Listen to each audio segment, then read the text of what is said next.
अगर जिंदगी में कुछ पाना चाहते हो तो देना सीखो। फसल को काटने से पहले उसे बोना तो पड़ेगा ना। ईंधन को डाले बिना भट्ठी के गर्म होने की उम्मीद भला हम कैसे कर सकते हैं। यही तो गलती करते हैं हम, देने से पहले ही पाने की उम्मीद लगा बैठते हैं। एक गांव के पास बहुत अच्छी नदी बहती थी। नदी बहुत ही विशाल व निर्मल थी। नदी के उस पार एक बहुत ही विशाल जंगल था। उस जंगल में एक लुटेरा रहता था। जो भी व्यक्ति उस रास्ते से जाता वह उसके रुपए पैसे जेवरात सारा लूट लेता था।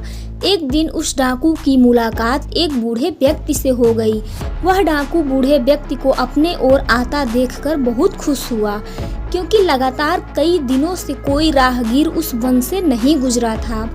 उसने उस बूढ़े आदमी को पकड़ा और मारने की धमकी देते हुए बोला, जो कुछ भी है तुम्हारे पास चुपचाप दे दो, वरना जान से हाथ धो बैठोगे, और अगर जबरदस्ती करोगे तो सुबह का सूरज नहीं देख पाओगे। वह बूढ़ा व्यक्ति बेहद गरीब था।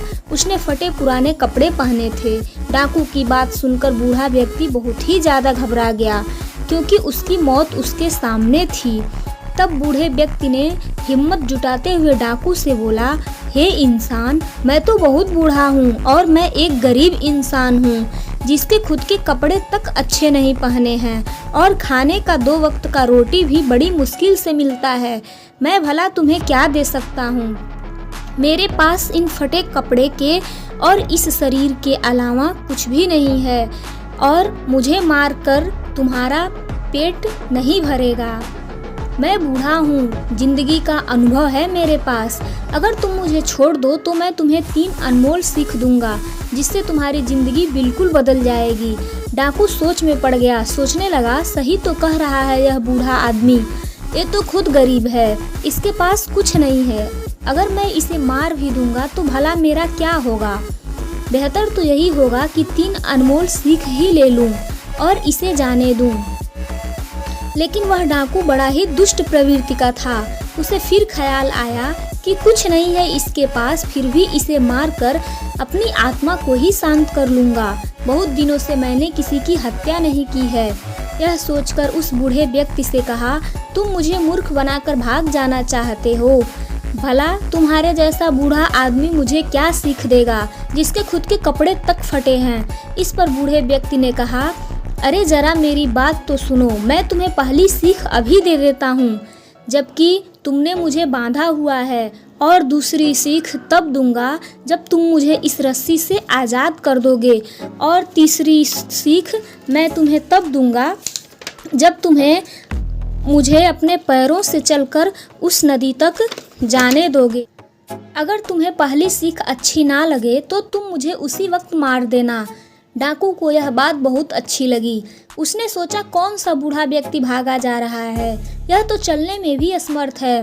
अगर मुझे इसकी सीख अच्छी नहीं लगेगी तो मैं इसे तुरंत ही मार दूंगा। डाकू ने कहा, बताओ तुम्हारी पहली सीख क्या है। बूढ़े आदमी ने कहा, सुनो मेरी पहली सीख, उस बात पर कभी भरोसा मत करना जो नामुमकिन हो। डाकू को बूढ़े व्यक्ति की यह सीख बहुत ही अच्छी लगी और उसने उस बूढ़े बाबा को रस्सी से आज़ाद कर दिया। अब बूढ़ा व्यक्ति आज़ाद हो चुका था और बूढ़े व्यक्ति ने कहा, अब सुनो मेरी दूसरी सीख, कभी भी गुजरी हुई चीज़ पर अफसोस मत करना। डाकू को बूढ़े बाबा की दूसरी सीख भी अच्छी लगी। अब वह तीसरी सीख का इंतजार करने लगा। जैसा कि शर्त के अनुसार तीसरी सीख बूढ़े व्यक्ति को नदी के किनारे तक जाकर देना था। जैसे ही बूढ़ा व्यक्ति नदी के किनारे पहुंचा, उसने नदी में छलांग लगा दी। चूँकि जब वह नवयुवक था तब एक बहुत अच्छा नाविक था और उसे अच्छी तरह तैरना आता था। उसने उस विशाल सी नदी को चंद मिनटों में तैर कर नदी के उस पार चला गया। डाकू नदी के इस किनारे खड़ा रह करके उसे देखता रह गया, क्योंकि वह तैरना नहीं जानता था। तब बूढ़े व्यक्ति ने चिल्ला कर कहा, ए डाकू, मैंने तुझे झांसा दिया है। मैंने एक बहुत ही बड़ा कीमती पत्थर निगल लिया था, जो कि मेरे पेट में है, और इसकी कीमत हजारों सोने के सिक्के हैं। अगर तुम मुझे मार देते तो यह कीमती पत्थर तुम्हें मिल जाता और तुम्हारी 7 पुश्तें संवर जाती। लेकिन तुमने तो अपनी किस्मत को खुद ठोकर मारी है। अब तो उस डाकू को बहुत अफसोस हुआ। वह अपना सिर पटक कर रोने लगा और चिल्लाने लगा। सोचने लगा काश बूढ़े व्यक्ति को हाथ से ना जाने दिया होता। फिर वह डाकू थोड़ा शांत होकर बोला, ठीक है, अब कम से कम तू मुझे तीसरी सीख ही दे दे। बूढ़े व्यक्ति ने इस पर कहा, तुम कितने मूर्ख हो, क्या तुमने मेरी पहली 2 सीख पर अमल किया जो अब तीसरी सीख मांग रहे हो? क्या मैंने तुम्हें नहीं कहा था कि गुजरी हुई चीज़ों पर अफसोस मत करना? क्या मैंने तुमसे नहीं कहा था कि नामुमकिन चीज़ पर भरोसा मत करना? तुम खुद सोचो, यह कैसे संभव है? मुझ जैसे बूढ़ा व्यक्ति जिसमें जान तक नहीं है और एक इंसान का गला इतना छोटा होता है कि वो एक विशाल कीमती पत्थर को कैसे निगल सकता है? तुमने बिना सोचे समझे ही मेरी बात पर भरोसा कर लिया। यह सुनकर वह डाकू बोला, ओह, अब समझा कि मैंने क्या कर दिया, पर ठीक है, तुम्हें मुझे तीसरी सीख देनी थी, अब तुम जल्दी से मुझे तीसरी सीख दो। अब बूढ़ा व्यक्ति उस डाकू की बात पर जोर से हंसा और गांव की ओर बढ़ते हुए बोला, मूर्ख इंसान को कोई भी सीख देना बंजर जमीन पर खेती करने के जैसा है। तो दोस्तों, अगर कोई भी बूढ़ा व्यक्ति आपको अपने अनुभवों की सीख अगर दे रहा हो तो उसे अनमोल खजाना समझकर सुनना और रख लेना। बड़े किस्मत वाले होते हैं वो लोग जिनके पास सीख देने के लिए बड़े बूढ़ों का हाथ होता है।